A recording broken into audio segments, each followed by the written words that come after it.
Imagine being torn away from your family and your life, only to be thrown into a prison so brutal that it's known as a place where whoever enters doesn't leave.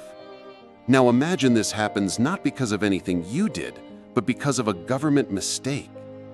This is the harrowing story of Kilmar Abrego Garcia, a 30-year-old father of three who was legally living in Maryland but was mistakenly deported by the Trump administration to El Salvador's most notorious high-security prison, CECOT.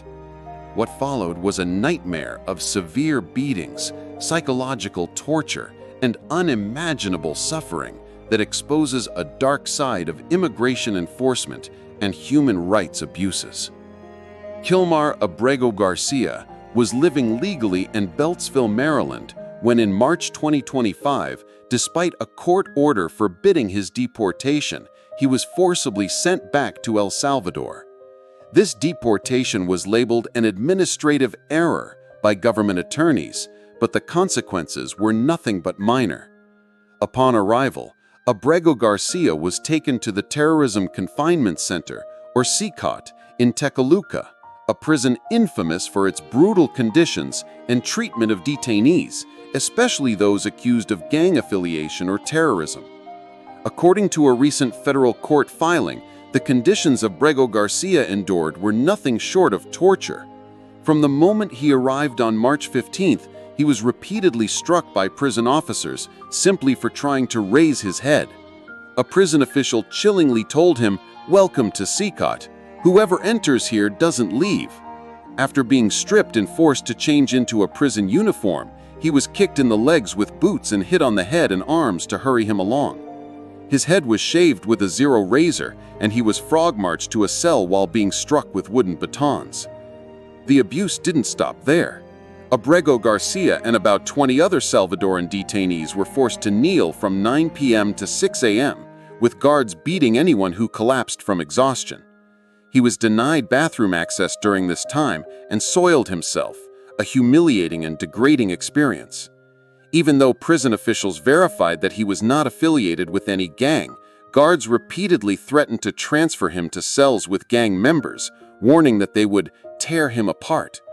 Throughout the night, screams from nearby cells echoed without any intervention from guards.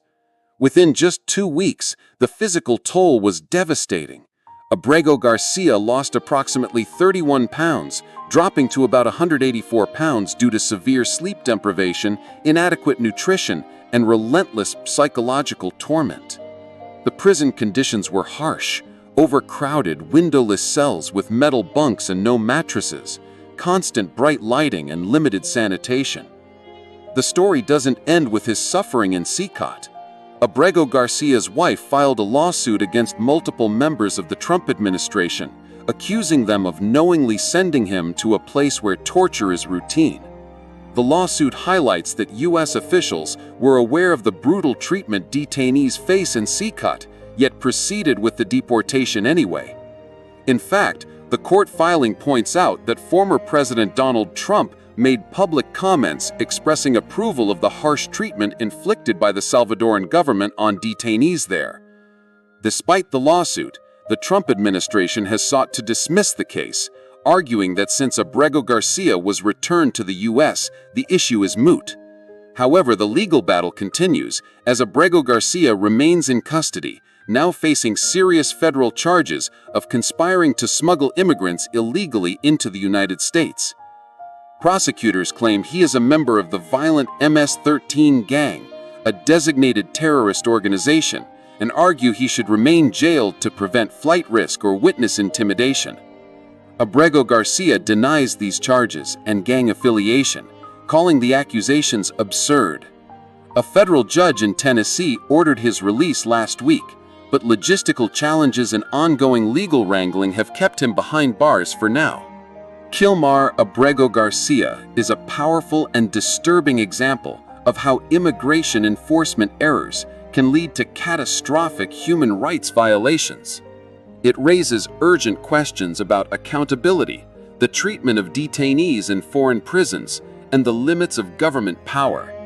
As this case unfolds, it shines a spotlight on the need for transparency, justice, and compassion in immigration policies, not just in the United States, but globally.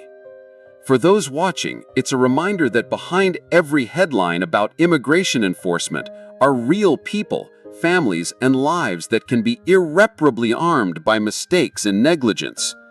Kilmar's fight for justice is far from over, and his story deserves to be heard.